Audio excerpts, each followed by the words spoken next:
ጤና ይስጥልን ከቻናል ዋን ቴሌቪዥን የሰዓቱ ዜናዎች ደርሰዋል።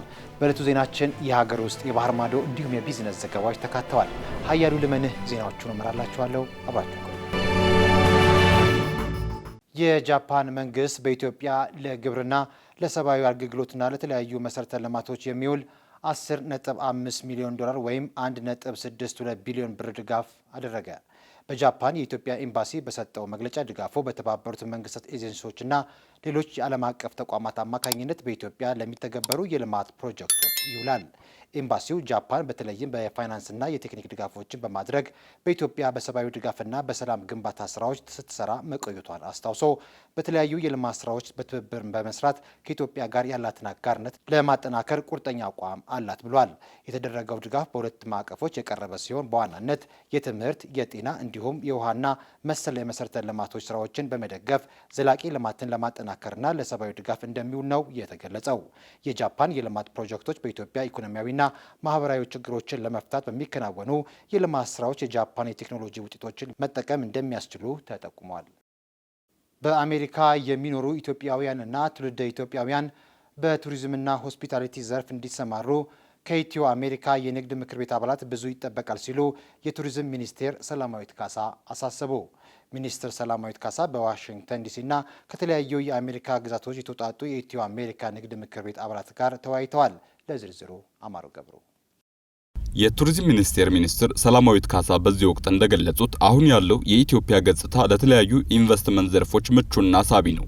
በተለይ ባለፉት ጥቂት ዓመታት መንግስት ለቱሪዝም ዘርፍ የሰጠው ትኩረት ዘርፉ የኢትዮጵያን ትክክለኛ መልክ እያሳየ መሆኑን አስገንዝበዋል። የንግድ ምክር ቤቱ አባላት ሀገራቸውን በአግባቡና ትክክለኛ መልኳ እንዲታወቅ ማድረግና ቀርበው መረጃዎችን በማግኘት መስራት እንደሚጠበቅባቸው ገልጸዋል። የምክር ቤት አባላቱ ብሔራዊ የቱሪዝም ብራንድን በዓለም አቀፍ ደረጃ ለማስተዋወቅ በሚደረገው ጥረት የበኩላቸውን ሚና እንዲወጡም ጥሪ አቅርበዋል። በተጨማሪም መንግስት ትኩረት ሰጥቶ እየሰራባቸው ስለሚገኙ የመሰረተ ልማት ስራዎች፣ አዳዲስ የቱሪዝም ፕሮጀክቶችና ያሉትን ሰፊ ኢንቨስትመንት እድሎች አብራርተዋል። ዲያስፖራው በዘርፉ ያለውን እውቀት፣ ቴክኖሎጂና ካፒታል ወደ ሀገር ውስጥ በማስገባት የቱሪዝም ሆስፒታሊቲ ኢንዱስትሪውን ለማዘመን በሚደረገው እንቅስቃሴ ውስጥ በንቃት እንዲሳተፍ መንግስት አስፈላጊውን ድጋፍ እንደሚያደርግ አረጋግጠዋል። የንግድ ምክር ቤት አመራሮችና አባላት በበኩላቸው በኢትዮጵያ የቱሪዝም ዘርፍ የታየው ለውጥና አዳዲስ መዳረሻዎች መበራከታቸው ትልቅ መነሳሳት እንደፈጠረባቸው ተናግረዋል። በዘርፉ በኢንቨስትመንት ለመሳተፍና የኢትዮጵያን የቱሪዝም ሀብት በስፋት ለማስተዋወቅ ቁርጠኛ መሆናቸውን ገልጸው ከሚኒስቴሩ ጋር በትብብር ለመስራት መስማማታቸውንም አስታውቀዋል።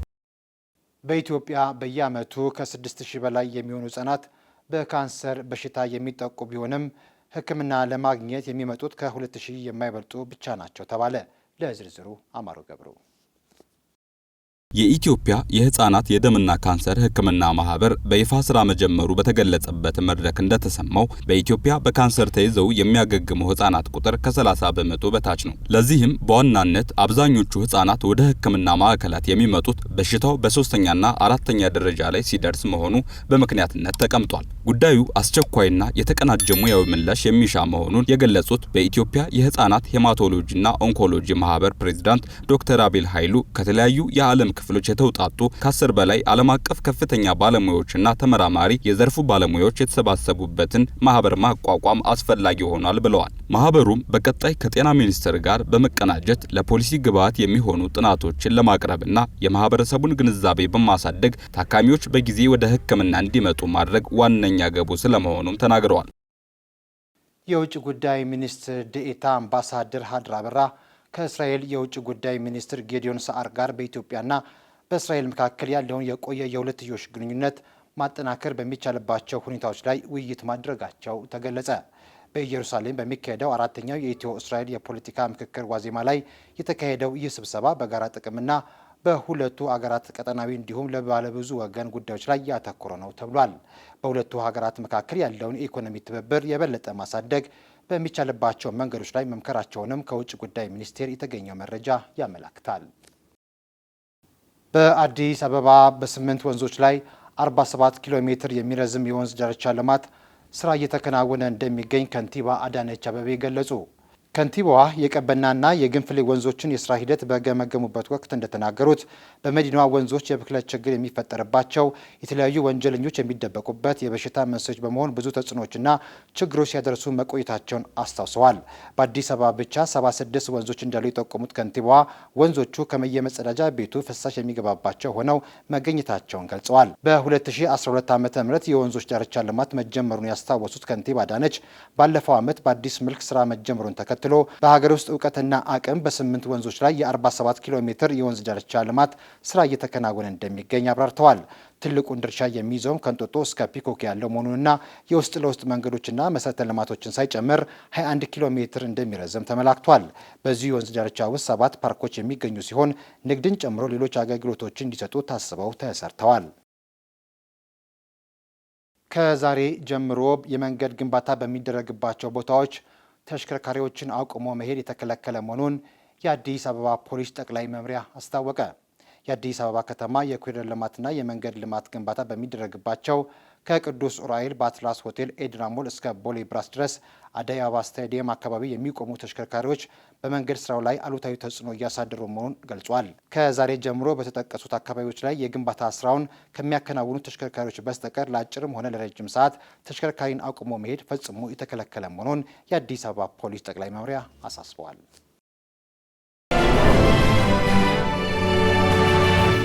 ከውጭ ምንጮች ወደ ያዝናቸው ዜናዎች አለፍን። የሶማሊያ መንግስት ከተባበሩት አረብ ኤሚሬቶች ጋር ያለውን ግንኙነት አቋረጠ። ከበርበራ ከቦሳሶና ከኪስማዮ ወደቦች ጋር የሚያገናኙ ስምምነቶች እንዲሁም ከሶማሊያ የፌዴራልና ክልላዊ ተቋማት ጋር የተደረጉ ስምምነቶች ሙሉ በሙሉ ተሰርዟል። ጸጋኔ ተሰማ ዝርዝር አላት። የሶማሊያ መንግስት ከተባበሩት አረብ ኤሚሬቶች ጋር ያለውን ግንኙነት እንዳቋረጠና የሁለትዮሽ ስምምነቶችን በአጠቃላይ እንደሰረዘ አስታውቋል። የሶማሊያ ሚኒስትሮች ምክር ቤት ውይይት ካደረገ በኋላ ባወጣው መግለጫ ከተባበሩት አረብ ኤሚሬቶች ጋር የተፈረሙ ስምምነቶችን መሰረዙን ይፋ አድርጓል። ይህም ከወደብ ከደህንነትና ከመከላከያ ጋር የተያያዙ ስምምነቶችን ያካትታል። የበርበራ ወደብ ስምምነት እንደ አውሮፓውያን አቆጣጠር በ2016 የሶማሌላንድ አስተዳደር ከፒዲ ወርልድ ጋር የተፈራረመው ሲሆን ሶማሊያ ስምምነቱ ያለ ፌዴራል መንግስት እውቅና የተፈረመ ነው ብላ ስትቃወም ቆይታለች። የሶማሊያ መንግስት ውሳኔውን ያሳለፈው የሀገሪቱን ሉዓላዊነት፣ የግዛት አንድነትና ህገ መንግስት ለማስጠበቅ መሆኑን ገልጿል። የሶማሊያ መንግስት የሀገሪቱን ነጻነት፣ ብሔራዊ አንድነትና ፖለቲካዊ ሉዓላዊነትን የሚገዳደር ድርጊት ስለመፈጸሙ ማስረጃ በማግኘቱ የወሰደው እርምጃ መሆኑንም አስታውቋል። መሰል ድርጊቶችን ዓለም አቀፍ መርህንና ሉዓላዊነትን እንደሚጥሱ እንዲሁም የተባበሩት መንግስታት፣ የአፍሪካ ህብረት፣ የኢስላሚክ ትብብር ተቋምና አረብ ሊግ ያረቀቋቸው ጣልቃ ላለመግባት የተደረሱ ስምምነቶችን እንደሚጣረሱ የሶማሊያ መንግስት ገልጿል። ውሳኔው የሶማሊያን አንድነትና ነጻነት የሚገዳደር ድርጊትን የሚቃወም የሶማሊያ ዜጎችም ጭምር እንደሆነ አመልክቷል። የሶማሊያ የውጭ ጉዳይ ሚኒስትር ውሳኔውን ለተባበሩት አረብ ኤሚሬቶች፣ ለአፍሪካ ህብረት እንዲሁም ለመንግስታቱ ድርጅት የሚያሳውቅ መሆኑን ገልጿል። ፓኪስታን ለ34 የአፍሪካ ሀገራት ትሰጥ የነበረው ነጻ የቪዛ መግቢያ ልታግድ እንደሆነ ተገለጸ። ማለት ደንበላሽ ፓኪስታን ከዚህ በፊት ለ34 የአፍሪካ ሀገራት ወደ ሀገሪቱ እንዲገቡ ያስችላቸው የነበረውን የ90 ቀናት የባለ ብዙ መግቢያ ቪዛ በነጻ ተጠቃሚ የነበሩትን ሀገራት ለጊዜው ማገዷን አስታውቃለች። ምንም እንኳን ሀገሪቱ እገዳውን ለምን እንደተገበረች ያላሳወቀች ቢሆንም መረጃዎች እንደሚያመላክቱት ግን የቪዛ አሰጣጥ ስርዓቱን ለማዘመን በቆዩ አሰራሮች ይፈጠሩ የነበሩ ህገወጥ ድርጊቶችን ወይም ስህተቶችን ለማስቀረት የተጓዦችን መረጃ ለመቆጣጠር እንዲሁም የገቢ ምንጭን ለማሳደግ በማሰብ እንደሆነ ተገልጿል። በዚህም ሀገሪቱ አመልካቾች መደበኛ የቪዛ ስርዓትን በመከተልና ክፍያዎችን በመፈጸም ማመልከት እንዳለባቸው አስታውቃለች። በተጨማሪም የባንክ መግለጫ ወይም ባንክ ስቴትመንትና የግብዣ ደብዳቤ ያሉ ተጨማሪ ሰነዶችን ማቅረብ ይጠበቅባቸዋል ተብሏል። እንደ አፍሪካ ቢዝነስ ኢንሳይደር መረጃ ይህ የፖሊሲ ለውጥ በአፍሪካና በፓኪስታን መካከል ያለውን የንግድ የቱሪዝምና ሌሎች ልውውጦች ላይ አሉታዊ ተጽዕኖ ሊያሳድር ይችላል። የተርክዬ ህዝብ ቁጥር እድገት እያሽቆለቆለ መሆኑን ተከትሎ የሀገሪቱ መሪ ዜጎቻቸውን ልጆች እንዲወልዱ ጠየቁ። ለዝርዝሩ ጸጋነች ተሰማ።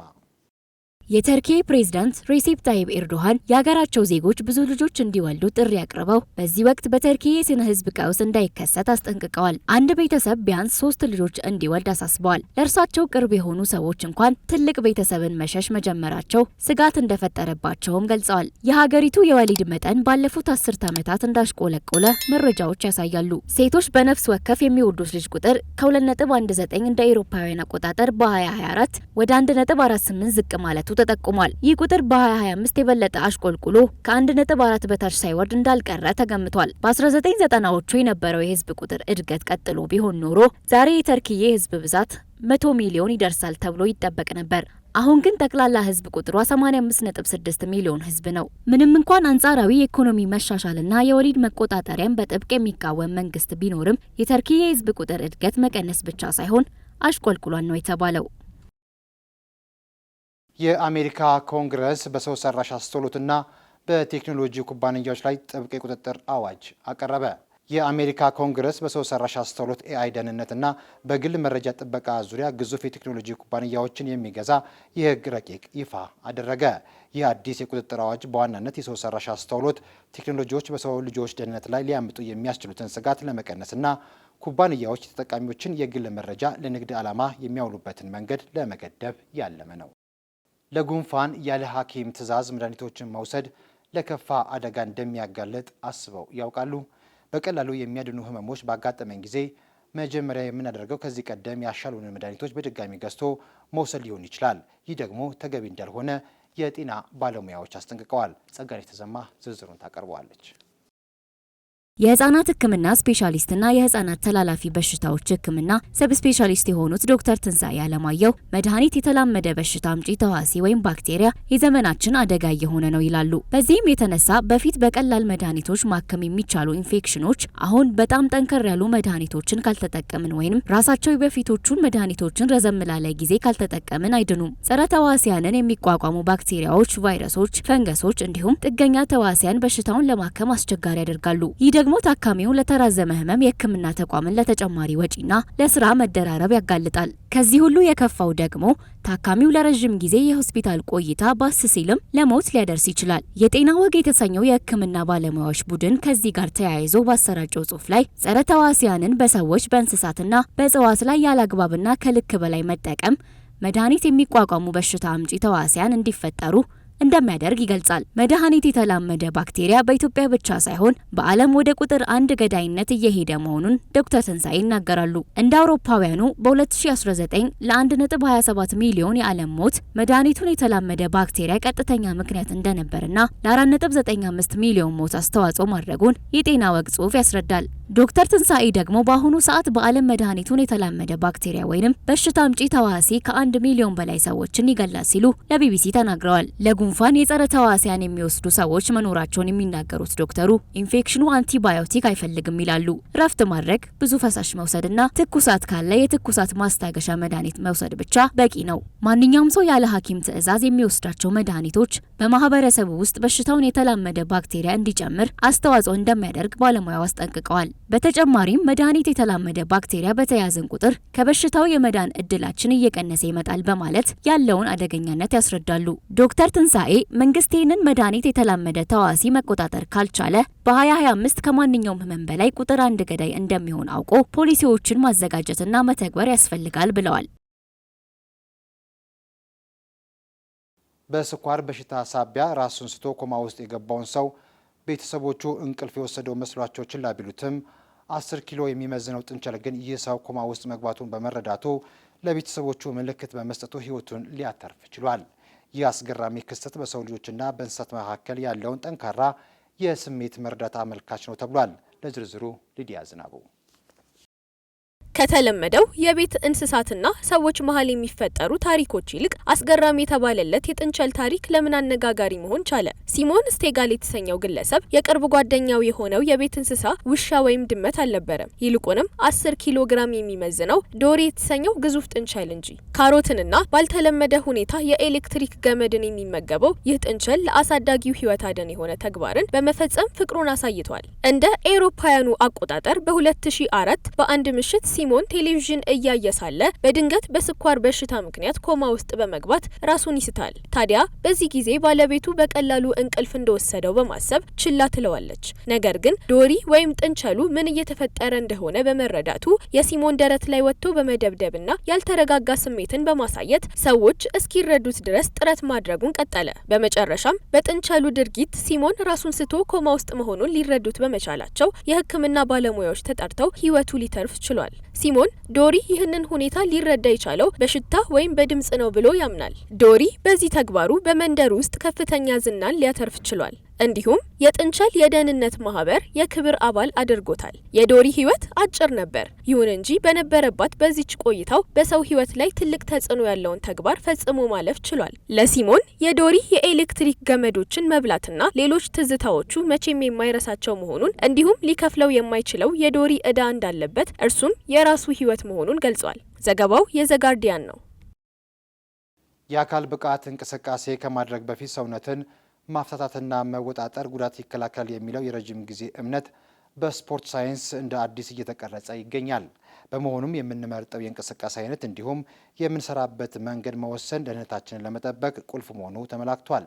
ሊዲያ ዝናቡ ለዓመታት ብዙዎቻችን የአካል ብቃት እንቅስቃሴን ከማድረጋችን በፊት ሰውነታችንን የማወጣጠርና የማፍታታት እንቅስቃሴን ሰውነታችን እንዳይጎዳ አስተማማኝ መንገድ መሆኑን እናምናለን። ለመሆኑ ሳይንስ ይህንን ይደግፋል? እንደ ባለሙያዎች ገለጻ ከሆነ መልሱ በምንሰራው እንቅስቃሴ አይነትና በምንሰራው መንገድ ላይ ይወሰናል የሚል ነው። የስፖርት ባዮሜካኒስት ዶክተር አሌክስ ዲኒስዴል አብዛኛውን ጊዜ ጉዳቶች የሚመጡት ሰውነታችን የምንሰራውን እንቅስቃሴ ለመቆጣጠር የሚያስችል ጥንካሬ የማይኖረው ከሆነ ነው ሲሉ ይናገራሉ። በተለምዶ የሚሰራው መለጠጥና መወጠር የሰውነታችንን የመንቀሳቀስ ብቃት የሚያሻሽል ቢሆንም የጡንቻን ኃይል ግን 5 በመቶ ይቀንሳል። ታዲያ የዘመናዊው ሕክምና ምክር ምንድነው ካልን እንቅስቃሴ ያለው የመለጠጥና የመወጠር ስፖርትን መስራት ነው። ይህ ማለት ሰውነታችንን እየወጠርን መንቀሳቀስ ሲሆን ልክ እንደ ስኳት፣ እግርን አጥፈው ከፍ እያደረጉ መንቀሳቀስ አይነት ስፖርትን መስራት የጡንቻችንን ጥንካሬ ሳያሳጣ በተሻለ ለእንቅስቃሴ ዝግጁ ያደርግልናል። በመጨረሻም ዶክተር ዲኒስዴል የነርቭ ስርዓትን ሙሉ ለሙሉ ለማንቃት ኃይል በተሞላባቸው አጫጭር እንቅስቃሴዎች ማጠናቀቅን ይመክራሉ። አያይዘውም እንቅስቃሴያችንን በቀጣይ በምንጀምርበት ጊዜ ግን እነዛን እንቅስቃሴ የሌላቸውን መለጠጦችንና መወጠሮችን በመተው እንቅስቃሴ ያላቸውና በባለሙያዎች የሚመከሩትን ወደ መስራት ፊታችንን ማዞር እንዳለብን ገልጸዋል። ዘገባው የዘጋርዲያን ነው። በፓሲፊክ ውቅያኖስ የሚገኙ ደሴቶች ካለፉት 10 ዓመታት በበለጠ ፍጥነት በባህር ወለል መጨመር ምክንያት የመጥፋት አደጋ እያጋጠማቸው እንደሆነ አዲስ የወጣ ጥናት አመላከተ። ጥናቱ እንደገለጸው የአየር ንብረት ለውጥ ያስከተለው የሙቀት መጨመር የበረዶ ግግርን በማቅለጥ የውቅያኖስ መጠን ከፍ ያደረገ ሲሆን ዝቅተኛ ከፍታ ያላቸውን ደሴቶች ሕልውና አሳሳቢ ደረጃ ላይ ጥሎታል። ዘጋርዲያን እንደዘገበው አሁን ላይ የታየው የባህር ወለል መጨመር ፍጥነት ከዚህ ቀደም ከነበሩት ሳይንሳዊ ግምቶች በላይ ሆኖ ተገኝቷል። በጥናቱ መሰረት ይህ ፈጣን ለውጥ በደሴቶቹ ላይ የሚኖሩ ማህበረሰቦችን ከመኖሪያ ቀያቸው ከማፈናቀሉም በላይ ንጹህ የመጠጥ ውሃ ምንጮችን በጨው ውሃ በመበከል ለከፍተኛ ሰብአዊ ቀውስ እየዳረገ ይገኛል። ሳይንቲስቶቹ ዓለም አቀፍ ማህበረሰብ የካርበን ልቀት ለመቀነስ የገባውን ቃል በአስቸኳይ እንዲተገበርና ለደሴቶቹ ነዋሪዎች ልዩ ጥበቃ እንዲያደርግ አሳስበዋል። ይህ ካልሆነ ግን በሚቀጥሉት 20 ወይም 30 ዓመታት አንዳንድ የፓሲፊክ ደሴቶች ሙሉ በሙሉ ከዓለም ካርታ ላይ ሊጠፉ እንደሚችሉ ሪፖርቱ አስጠንቅቋል። ወደ ቢዝነስ ዘገባችን አለፍን። በኢትዮጵያ ሶማሌ ክልል በምዕራብ ጎዴ የመስኖ ልማት ፕሮጀክት ለመጀመሪያ ጊዜ በመስኖ የለማውን የሩዝ ምርት የማሰብሰብ ስራ በይፋ መጀመሩ ተገለጸ።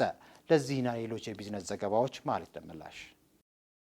ይህ የልማት እርምጃ ክልሉ ከሰብአዊ እርዳታ ጥገኝነት ተላቆ ራሱን በምግብ ለመቻል ለጀመረው ጉዞ ትልቅ ተስፋን የሰጠ ስኬት ተደርጎ ተወስዷል። የምርት መሰብሰብ ስራው እሁድ ዕለት በበርናው ወረዳ የተጀመረ ሲሆን በዕለቱም የክልሉ ከፍተኛ የስራ ኃላፊዎች በተገኙበት በ35 ሄክታር መሬት ላይ የለማው የሩዝ ምርት መሰብሰብ ተጀምሯል። ፕሮጀክቱ በክልሉ ግብርና ቢሮ የሚመራ ሲሆን በመጀመሪያው ምዕራፍ 150 ሄክታር መሬት ለሩዝና ለስንዴ ልማት እንዲውል መደረጉም ተገልጿል። የክልሉ አመራሮች በስነ ስርዓቱ ላይ እንደገለጹት ይህ የመስኖ ልማት ፕሮጀክት በክልሉ የሚስተዋለውን የምግብ ዋስትና ችግር በዘላቂነት ለመፍታት የታለመ ነው ብለዋል። ደረቃማ የሆኑትን የቆላማ አካባቢዎች የዋቢ ሸበሌ ወንዝን በመጠቀም ወደ ልማት በማስገባት ከውጭ የሚመጣን የምግብ እርዳታ ለመቀነስና የሀገር ውስጥ ምርትን ለማሳደግ የገበያ መረጋጋት ለመፍጠር እየተሰራ መሆኑን ተገልጿል። በ2025 ዓለም አቀፍ የስማርት ስልኮች አቅርቦትና ስርጭት በ2 በመቶ ከፍ እንዳለ ተገለጸ። በገበያው ውስጥም አፕል ስልክ መሪነቱን ማስቀጠል እንደቻለ ተመላክቷል። በየጊዜው እየጨመረ ከመጣው የፕሪሚየም ደንበኞች ቁጥር ምክንያት በዋና ዋና የስማርት ስልኮችና ተያያዥ መገልገያዎች ላይ ጭማሪ መታየቱን የካውንተር ፖይንት ምርምር ይፋ አድርጓል። ይፋ በተደረገው መረጃ ላይ እንደተመላከተው አፕል በገበያው ላይ ያለው ድርሻን ከፍ በማድረግ መሪነቱን እንዳስቀጠለ የተጠቀሰ ሲሆን በዚህም 20 በመቶ የገበያ ድርሻና 10 በመቶ ዓመታዊ እድገት ማስመዝገቡም ተገልጿል።